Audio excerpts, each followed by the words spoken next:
My name is Mick Lakin, and I am the art director here at Design Street. Mate, thanks so much for jumping on and having a creative conversation with us. Essentially, one of my biggest passion points is to help the younger generation. We've had, it's tough enough as it is to get into the industry. And I think what we're really looking for is people like yourself. You've got bags of experience, been through, everything that these guys are about to go through, right? So, you as a freelancer for a long time. Obviously, you've been at Design Street for 10 plus years. You're in a leadership type role, so we're trying to find out as much information as we can about you, but also how you got to where you are today and the kind of journey. I've known you for since 2018 was when I came to Australia. So I worked with Design Street pretty much from when I landed. I think John T picked me up on a Facebook group chat, or I was recommended to him. But yeah, so I'd love to just know a little bit more about like your role and how things have perhaps changed for you at Design Street over the last years, and how your roles evolved during your time there. For sure. So I guess you were probably there for part of it. So when you kind of came along, about 5 to 6 years ago, I was probably operating more in a senior sort of designer role at that point. And, I was still somewhat of a creative lead, but, I wouldn't say that I was the art director. So, there would at times be outside art direction when we needed for those bigger projects. And then probably around 2017, I decided, I'm pretty autonomous with my, creative now. I'd really like to get to know, more of the liaising with the client directly, understanding the work from that perspective, and, how that kind of side of things worked, rather than being sort of stuck in my little pigeonhole there with in front of the computer. So I decided to go freelance for a little while.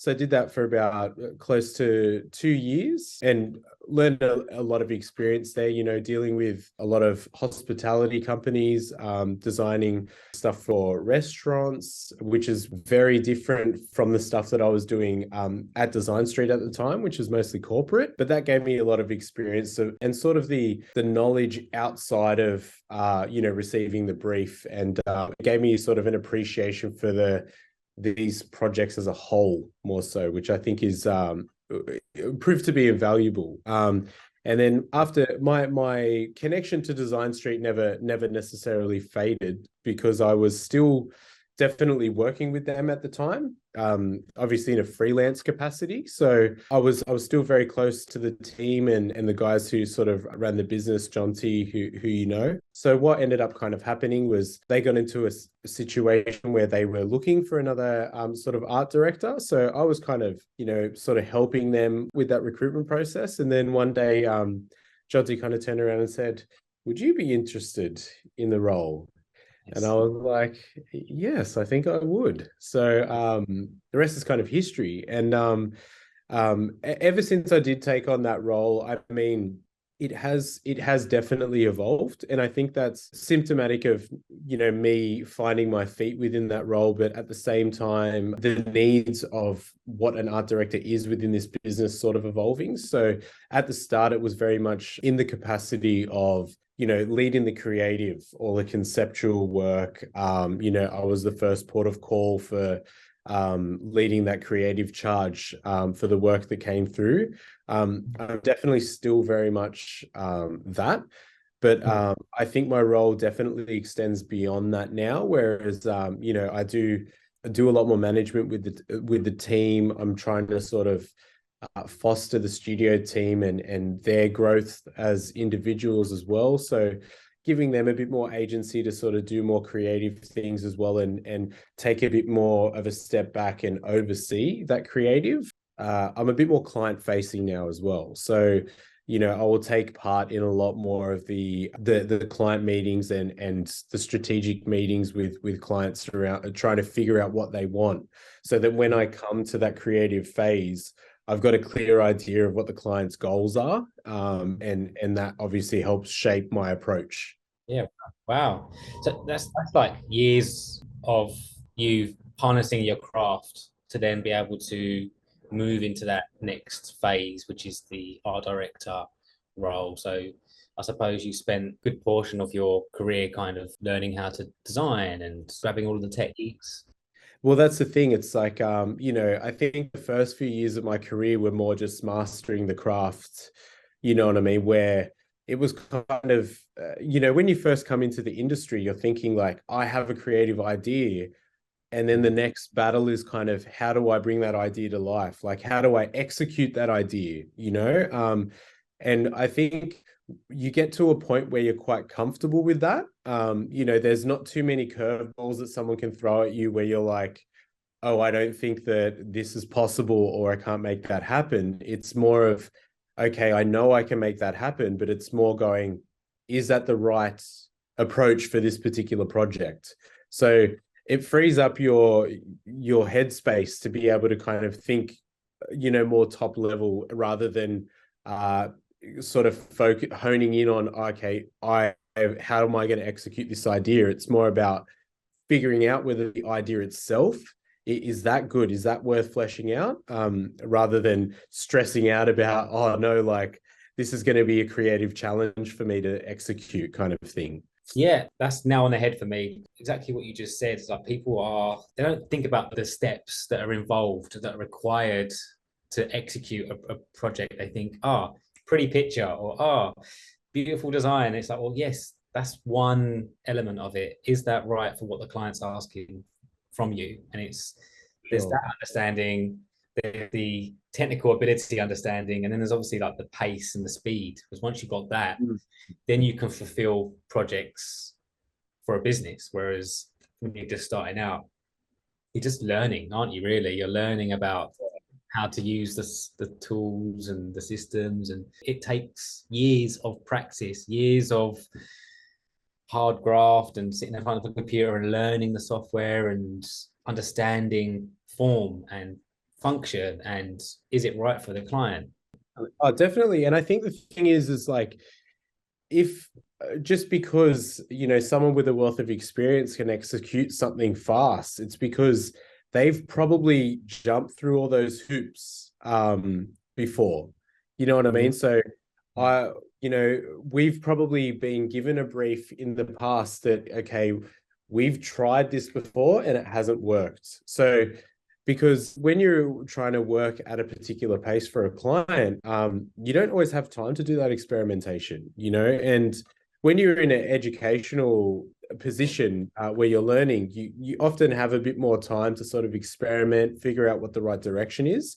So you can kind of take a few shots at random and see which one sort of hits a target. But I think, when you become more experienced and more professional, your accuracy kind of goes up. I quite often I'll be in a brief and I'll start to get ideas as to what I think would work for that client, and it's normally initially based on stuff that I've done before. So I'm not saying creatively, but there might be a particular idea that I knew worked in the past. So you're obviously leveraging your experience all the time. And just because it looks easy on the outside doesn't mean that there's not a lot of background sort of going on, like there's not a lot of thinking that's going on in the background there. Yeah, absolutely. I think people just see the end result and they go, I could have done that in 10 minutes. It's like, well,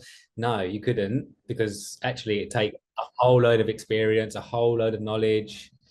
Taking the Government of New South Wales campaign as an example, a very beautiful illustration, simple design, but it's the thought process and the time that it's taken for you to get there. I'm sure there was various different kinds of executions and designs and thought processes, but the simplicity of it, to the naked eye or to someone who's unaware would be like, oh, that probably took them 10 minutes. Like, well, no, it didn't. It took them months and loads of conversations and experience. Absolutely. Exactly. I mean, part of that particular campaign that you're talking about as well was kind of like, we knew that the client would have a tight timeline, and we know with these kind of campaigns, stuff can get thrown at you very fast and you have to sort of spit out something high quality. So we wanted something we wanted to have creative that was very agile. We also knew that working with the government and the Electoral Commission, there'd be a lot of hoops of approval to jump through and a lot of stakeholders. So the more refined you can make that creative from the start, there's less room for error and there's less room for misinterpretation. You know what I mean? So sometimes with certain jobs, it's not even just about the particular outcome. It's about being able to literally execute the job. We always try and make sure that the best result gets through, but we definitely have to have that as part of our sort of how we evaluate our approach. You know what I mean? You might get a smaller client that doesn't have all those hoops that we have to jump through and multiple stakeholders or investors or anything like that. And that's when you can be free to express yourself, and you can leverage those jobs to showcase them to the bigger people. You know what I mean? Those bigger organizations to go, look how successful this campaign could be if you guys take a chance. But sometimes it's not always like that. So I think parameters can help as well. Because you have to be creative within a set of rules, kind of thing, and that provides a challenge in itself. For sure. I just want to say about the campaign. Personally, I feel was great, and also something that you were talking about, the simplicity. I just feel like once you execute a simple design, is because you already have the whole experience where you already try everything. To get the simplicity as the last result, because at the end, less is more. I know, Wani, you've got a question that you want to ask. Some of the issues that I have found in the industry right now is, let's say, a junior just grad from the uni and start working. That person just worked for, let's say, 1-2 years, and after that, he changed his role to a mid, and after another 1 year, now he's a senior. And now we are seeing maybe people that is frustrated and struggling with, let's say, an art director role, and they are like, man, I don't even know how to conceptualize properly. I don't know how to take a brief. I don't know how to explain my team. And also I'm struggling because now I have the responsibility to be like a leader, and I haven't had the chance or the time to build up that skill set. So that's part of my question, Mick. So what would be your recommendations for youngest generations? Well, I definitely think probably, as I was saying earlier, that experience of freelancing and dealing direct with clients and everything like that can definitely help you mature. Because I think that if you kind of, I feel like a lot of those people that kind of move up those roles, it's kind of because they're sort of stuck inside a kind of ecosystem. You know what I mean, of employment, and they're not getting experience outside of that. So sometimes these creative roles can be somewhat isolating where they do have to sort of stay in a lane. And I think that the more knowledge that you can have outside of your role, the better, because you gain a more holistic understanding of, say, the industry as a whole, which means you'll appreciate the client's work a lot more. And I think one thing as well that I've come across over the years of my career is that you will have your designers who are very closely attached and personally connected to their work. And part of that might be because they don't necessarily have an appreciation for the fact that the person that may be giving you work also has multiple people who are approving, and it might be just as frustrating for them. So you want to work with them rather than against them. And I think it's like those kinds of things I think will help. And I think a lot of that is only just experience, trying to get as much experience as you can, and don't think that just because you have been doing something for X amount of years, that you're ready for the next step up to take on more responsibility. You almost have to be willing to take on that responsibility to sort of prove that you're ready. You've got to earn the title before you're given the title. I think it's that's something that I do see too often is people will just say, oh, I'm a creative director, or I'm I'm a senior, or you know what I mean, or I conceptualize because they've done it once or twice before. It doesn't mean that you can do it in that capacity and all the time, no matter how crappy the brief is that you receive, kind of thing. I think the ability to do that day in, day out, nonstop is quite different to, oh, I've done it before, therefore I can say that I am that, you know? Mate, I completely echo. I would echo that as well. I'm always banging on about treating your career as though you're an athlete. You know, like you think about the professional footballers, tennis players, cricketers, whoever it is, you know, they're practicing day in, day out, and they're great at what they do because they do it day in, day out, and they have the ability to constantly deliver. And I think, you know, to your point around, you know, people seem to just be skipping job titles after a couple of years and not actually practicing. Mm. And then they get into a state of, you know, burnout or just struggling with their work life, is because you're not able to do it constantly, consistently, day in, day out. And I think you're in your role because you do it day in, day out, consistently. You've got the knowledge as well of the Amex brand and your government clients as well. I think that is not something that just happens at a touch of a button. You know, it takes years. It's years and years of graft. And I think we forget that sometimes. Certainly, the younger generation, I feel we're used to instant gratification. Like I was talking to Tam and using the analogy of just being able to click, and you can have Uber Eats come to your door. You can have toilet roll delivered to your through your letterbox. And I think that we're just used to clicking buttons and being able to get what we want. And I think that the important thing is to remember that design and the creative industry is a trade, and it's something that you have to practice day in, day out.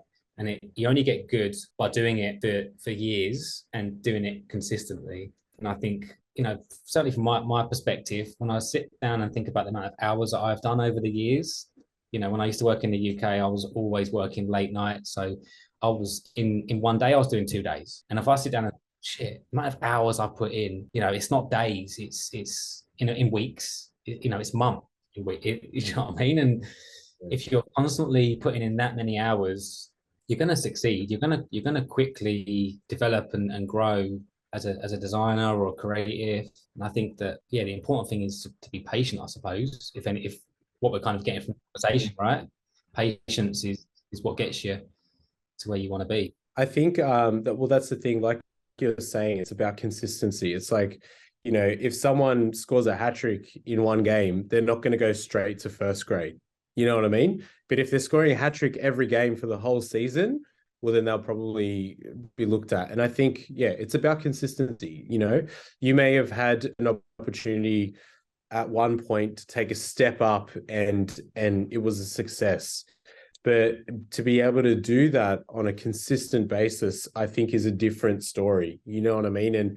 And once again, it takes patience, it takes time, and it takes many, many, many hours of honing your craft to sort of become to a point where that's automatic for you. You know what I mean? And I think that's all it takes for people, is that I do believe that, like, you know, anyone can sort of achieve what they want to, as long as they put in the work and put in the time. You're never going to step into a role and just achieve it by telling yourself that you deserve it. You know what I mean? So you have to earn it. Absolutely, man. I completely agree. Can we chat a little bit about some of your challenges versus rewards of managing a team? You know, how are you motivating and managing your team to get the best work out of them consistently? I think probably as well is that, you know, I came in as an art director probably around 2018. And then I was art directing a small team up until COVID. And I think that that's a really important thing to consider, because we all had to change our approaches in COVID. You know, to manage a team that was essentially all remote is like, how do you maintain that collaboration? How do you keep everybody engaged? You know what I mean? Luckily for me, obviously our team, they're awesome. Like, everybody's, you know, bought into the idea of the business and all that. So you know, everybody wants to create good work. But it was kind of like, you know, for a couple of years there, we were definitely doing brainstorms that would have to be over Zoom calls. and luckily, kind of after COVID, the second lockdown sort of hit, it was like, okay, well, we've started coming back into the office again, and trying to sort of rebuild that culture of collaboration. And I think probably one of the key ways that we kind of keep everybody engaged and sort of, wanting to contribute is that it's just valuing everybody's opinion. You know what I mean? Like, I might be the AD here, but it's not like if somebody has an idea, I'm just going to be like, I'll take care of the ideas here. You know what I mean? I think in being an art director is just as important to make sure that you're receptive to the ideas that other people have, and how you can help sort of use your position to lift other people up. So I'm definitely all for enabling other people, because if somebody else has a great idea, well, they're helping me do my job. So why would I not want that? You know what I mean? So I think one of the key things here for us, as a company as a whole, is that if we have a brainstorm, we have a new brief that comes in, everybody's welcome to the brainstorm. Account managers, copywriters, I'm sure you've probably been part of them yourself, Wayne, like in the past, so we kind of welcome all contributions. I don't know, Juan, you also were throwing out ideas during the government campaign, which is awesome. Like, it's just appreciating that everybody has ideas, and you have to welcome them in and take everybody seriously, and not trying to pigeonhole people, Yeah, I agree with that. We're very similar, aren't we, Wani? We often get a brief and we'll sit down, and even if we've been given direction, we'll sit down and we'll go, how can we make this better, or how can we help the client to achieve what they're trying to achieve? And for me personally, I think that's how we add value for our clients. It's saying, hey, we know you thought about this, but have you thought about X, Y, and Z? And this is how we would look at this. Exactly. And I think, as well as that, it's just like, that way you don't become too tunnel vision in your thinking. It keeps your mind open. You know what I mean? Because rather than only utilizing your own mind and your own set of eyes, there are other people out there that may have seen something on the weekend that would be perfect for the brief that you're looking at on Monday. You never know. Yeah, actually, that's a perfect segue into the next question, which is, how do you escape from work? Wow. Yeah, so I guess probably the number one thing these days is definitely basketball. So we're right in the middle of the playoffs at the moment. So Nice. Definitely been spending a lot of time watching the NBA. I've been an avid NBA fan for decades, and I play a little bit myself. Obviously not to that level, so but in a much more casual capacity. But yeah, definitely, yeah, spend a lot of time. Like, I have one of my good mates, and quite often we'll get together on a weekend and have a bit of one-on-one for as long as we can until we're exhausted. So that's pretty cool. Like, I guess music is probably another really big thing in my life. All genres. Like, I could be listening to Aphex Twin. Like, I was listening to Aphex Twin today, but the other week I was listening to Meshuggah, which is like metal. Like, so, and I've also experimented with just like, I really like the idea of making sample-based sort of hip hop. So I've have a bit of a collection of records. I haven't actually had the chance to get on that for a little while. Yeah. But I did just order myself a guitar. Did you? So, okay. All right. I ordered myself just an electric guitar because one of my best friends is an absolute virtuoso on the electric guitar, and just the way he's able to sort of express himself intuitively. I'm really envious of that. So I'd love to be able to do that. So I thought, why not? You only live once. So I'm going to teach myself to play this year. Yeah, mate. Well, hopefully we'll have another conversation. You'll be able to tell us a little bit more information about how you're getting on. For sure. I'll give you a nice solo, you know? Yeah, yeah. We'll use this show as a way to like, you know, a bit of a diary and a way to remind ourselves. Well, I suppose the important thing that I'm certainly getting from this, though, mate, is that it's important to have other stuff going on in your life as opposed to just your job and your career, right? It's like find your vices outside of work, you know, whether that's playing a guitar, painting, being creative, just finding other vices to help you escape. For sure. Other ways to express yourself, I think, as well. Is it, you know, being in a creative industry like you know, I think a lot of people in their hobbies utilize their hobbies to express that creativity. You know what I mean? And but sometimes what you can be doing is if you're forced to express that creativity in a professional role, it can really exhaust that part of your mind. And what I found is I used to illustrate every day. I grew up as a child illustrating. And one of the main reasons why I got into graphic design was when I was probably like 15, someone said, "Oh, you like computers and IT and you like art. Why don't you join the both of them kind of thing?" And I was like, "Oh yeah, graphic design, like that's perfect." Like obviously it's not exactly like that, you know, in a professional capacity, but you can really burn yourself out. So I think definitely having other ways to sort of express that creativity without it being the pressure of someone looking at it and knowing that someone's actually paying for that work, I think is really, really important. Yeah, nice. It's very, very important. I've actually just invested in a PS5 so I can actually Ah, escape. Are you on? Have you got the PS5? I certainly do. I certainly do. Yeah, I I'll have to. yeah, so I can tell you there's I mean I'm classic. I play NBA 2K and FIFA, but Yeah. there are some games that are just I really love the RPG games. So I finished a game called Ghost of Tsushima, and I think Okay. for someone who's into design, it's Yeah. a stunning game to look at. So you can get lost in that world. I think also like a bit of escapism, you know, the PS5 provides that for me on occasion as well. So yeah, enjoy it, man. It's Yeah. unreal. So tell us a little bit about your morning routine and how you set up for the day. All right. So morning routine. I guess if I started from home, I definitely wake up. I find personally that I need to shower in the morning, otherwise I'll come in mad sleepy. Definitely, well, I catch a train in.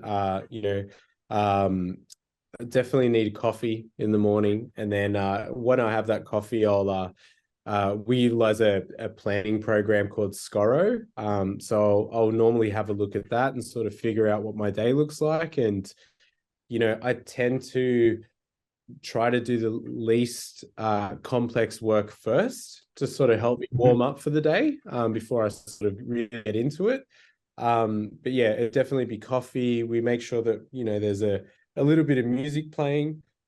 Can be a little bit awkward, like or silence in that, you know, that first step in the morning. You know, we might depending on whether the team or is some of the team is remote or not, we'll have a little bit of a whip call in the morning just to get everybody set up, and then we're pretty much rolling. Yeah, nice. And what is the best piece of advice versus the worst piece of advice that you've ever been given? All right. So personally, for me, the best piece of advice that I would give to a designer, especially someone fresh coming into it, because this is something that I've seen a fair bit, is that just remember that you're designing for the client and not for yourself. So that in a couple of respects is that, you know, you don't want all of your work to look the same because you're always designing to what you personally like. I think that some creatives that really works for, because people will come to them for their style of work. But I think that it's important to sort of sometimes put the client's hat on and go, what are they looking for? So that would be my best piece of advice. My worst piece of advice would be, or what I wouldn't want a designer to do is get too comfortable and not sit on their laurels, or like stay in one lane, or doing one kind of work for too long. I think that can have a detrimental effect on your ability to be creative, kind of thing, because you end up just reinventing the wheel 1,000 times. And so I think that it's very important to try and you know, keep fresh and keep open-minded about your work. Yeah, I would agree with both of those pieces of advice, to be honest. They're great, really, really good. Um, and the last bit, tell us a little bit more about what the plan is for Design Street in the next 6 months. Yeah, for sure. Probably the biggest project that we've been working on, and one of the most exciting ones to date for me personally, is the FIFA Women's World Cup. So we're working with Destination New South Wales to implement all the creative across Sydney. So working with them, where you know, we'll be wrapping trams, the Sydney Light Rail, lots of billboards around Sydney, doing a wrap for the ICC. So What? there'll be a lot of that stuff coming up in the future. So you know, keep an eye out for that, because the FIFA Women's World Cup is starting in July, and we'll have had our hand on a lot of the creative that you'll see around Sydney for that. So that should be awesome, because it'll be actually so funny that we're doing a big light rail wrap and I catch the light rail every morning. So I wonder if, like, I'll be sitting on the tram and I'll be like looking at everybody being like, I created this. Yeah. I don't know about you, but for me, it's all like, as from day one, it's been, I want to do out of home stuff. I want to do stuff that people can see, that has an impact on people's lives in some way. And I just think there's something really sexy about doing stuff that's out of home, and that you can see it. Just something you can point out and be like, oh, that was me, kind of thing. So yeah. there's definitely a little bit of a cool factor in that, for sure. Yeah. In my younger years, I don't know about you, and I can confess to this because I'm in Australia, not in the UK anymore. But like, we used to go around graffitiing, and that, you know, not always in public areas, but it's like you're putting your stamp on something, you know, going, I did that. Look what I did. Definitely. And I mean, now it's good that you found an outlet to do that legally. Now that you're exactly. But there's definitely a cool factor in that. So like, you know, that's why I'm very excited about that. And I mean, the New South Wales government was one of those sort of projects for us where, you know, we all had to go vote, and I'm sure everybody who was there was, you know, had seen the stuff that we did, you know. So that was really cool. So yeah, man, that was by far one of my highlights, you know, of this year for sure. It's like, just being a small part of it, but like still being a part of it, it's incredible to be doing that work. And also the FIFA stuff, congratulations for winning it. Yeah, so we're kind of, it's very early stages at the moment. So, and this is also another tricky part of being an art director, is that I had to digest a like 176-page document on the guidelines, the look and feel for the FIFA World Cup. And then based on that, there's a host city guidelines for Sydney that was a 46-page long document. And I had to absorb all that to make sure that, you know, we could implement it all accurately to the standard that they're after. So so far so good. But yeah, there's definitely a lot more in the pipeline. I'm sure it'll be very similar to the government job, where things turn up really fast, and we have to be ready for it. So yeah, for sure. Well, it's great to see, you know, you guys doing such high profile work. Yeah, it's cool. It's a lot of fun. Yeah, cool, man. All right, mate. Well, that's pretty much it. That's us. I think that's us done, Wani. Man, thanks for the opportunity too, for having me on. Yeah, man. No, I really appreciate you taking the time out of your morning.